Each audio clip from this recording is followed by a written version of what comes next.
Hello and welcome back to Inflation Decoded and Explained, my free inflation tutorial for everybody who is interested in my thoughts on the topic. Today we're gonna talk about a very important topic, a danger that nobody currently talks about, recession. You might ask what this is. I repeat it, recession. It's a combination of recession and high inflation. And these two coming together are a very dangerous combination that you should be aware of. I talk a lot about this with my corporate clients, and today I offer my thoughts on YouTube for everybody.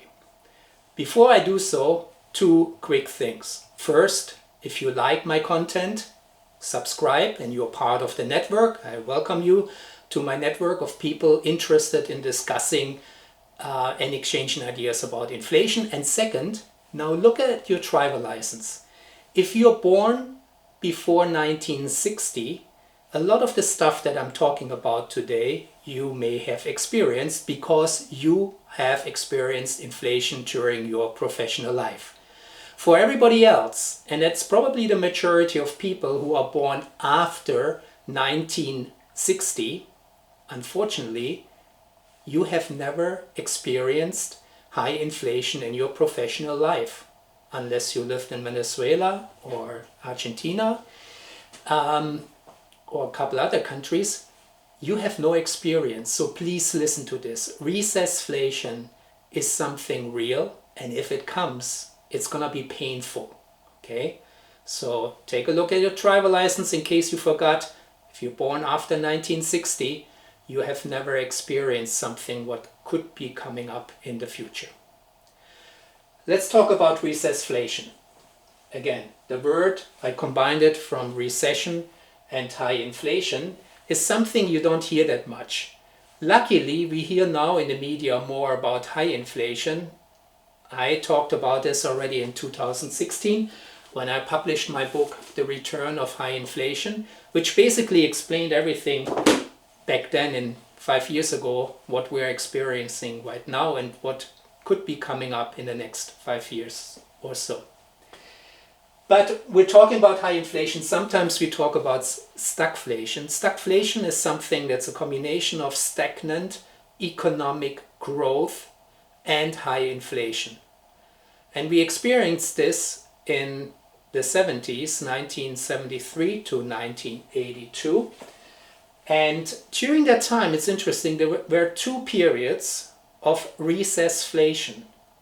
Recession plus high inflation. And that one of them was 1974. And let me just refresh your memory on these painful experiences back then. In 1974, real GDP contracted by 0.6%.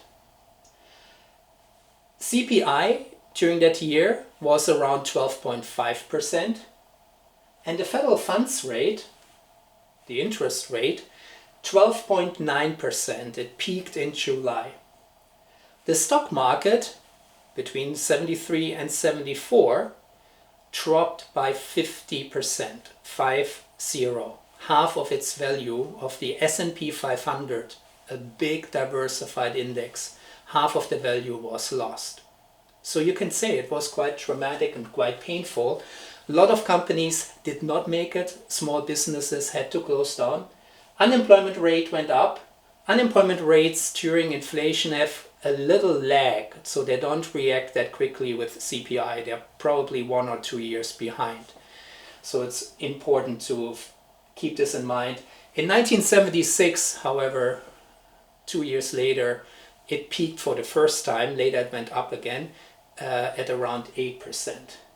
Now the bad news is it could get much worse this time. And that's why I'm always saying, get to know the 1970s. You know, in my book, The Return on High Inflation, go to chapter 10, a whole chapter, a detailed analysis of the 1970s. If you find somewhere a better overview, read a better overview if you find it, but get familiar with the 1970s. You need to understand there's a lot of counterintuitive developments, and you need to be aware of this. But now let's look in our time, let's look into the future. It could get worse. And why? Recession could last longer, so a longer period, and it could be more severe, a more severe type of a recession. And why? Let's look at these two complications. These are two complications we're running into. The first has to do with our perception and reality of economic growth. The perception is, and you hear it every morning on business TV, or you read it in a newspaper, the economy is strong. Politicians say it, central bankers say it. Is it really strong? Now, we are critical thinkers on this channel, right? The name of the channel is Success Through Critical Thinking. So we're not taking anything for face value, we look into the details.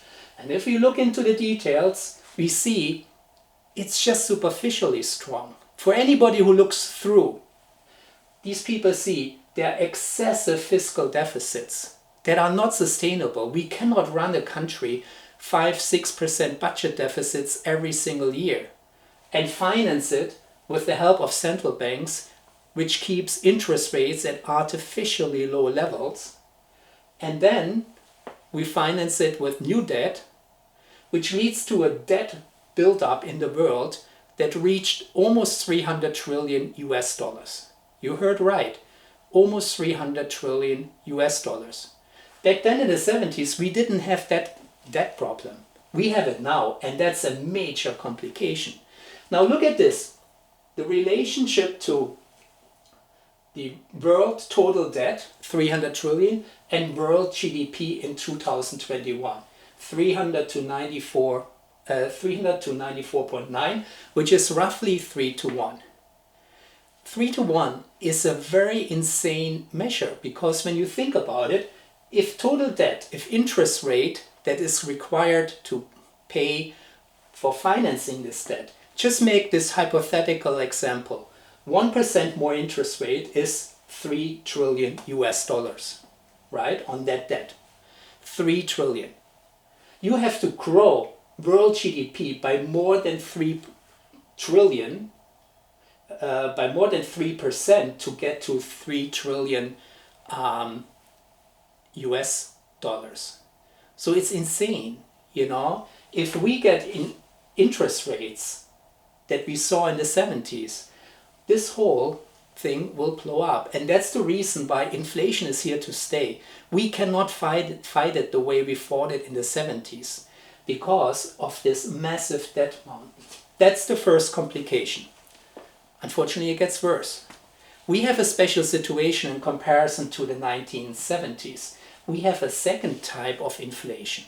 In my book, I call it EMEG inflation, EMEG. It stands for Emerging Markets Economic Growth. Now look at emerging markets. How many people live there? It's over 4.5 billion. You have India with more than 1 billion people, China with more than 1 billion people. And if you add up all these populous countries, you get to way over 4 billion people.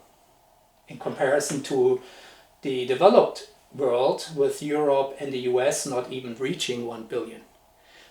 We have a transformational change there going on in emerging markets. They go from developing country status to highly developed countries. It's a tectonic shift. It's a major transformational shift. And with that shift, with that transformational development, these people will buy more commodities, more final products, more services. And what's the consequence? Prices will stay high. There will be a high demand for all kinds of products, whether it's commodities or final products, because of EMEG developments, emerging markets economic growth. That growth is here to stay. It might slow down, but these countries, they are highly developed infrastructures. They have very smart people. Look at the PISA studies, where they test high school students. The best countries in math and science results for high school capacity tests come from these countries. So that growth is here to stay, and that will be a force, an inflationary force for the years to come. So this is a problem for us because these countries developed, but they're not part of our interest rate regime.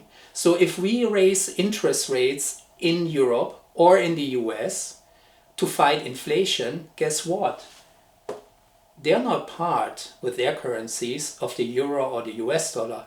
Maybe indirectly that you would say because there's more competition for liquidity, but in reality they're independent. So we can get a situation in which we raise interest rates in the developed world and this inflationary force is totally unchanged from it. And that's a major complication going forward. And that's why I think our topic, Recession, is an important topic. It's a topic we have to pay attention to. We cannot ignore it. And this video was the first video on this topic. If you have questions, put them in the comment section. I will do my best to answer them or send me an email. And again, if you like this content, provocative, critical thinking based, please subscribe and be active, ask questions and start a discussion. Thank you very much and I hope you have a great day. Goodbye.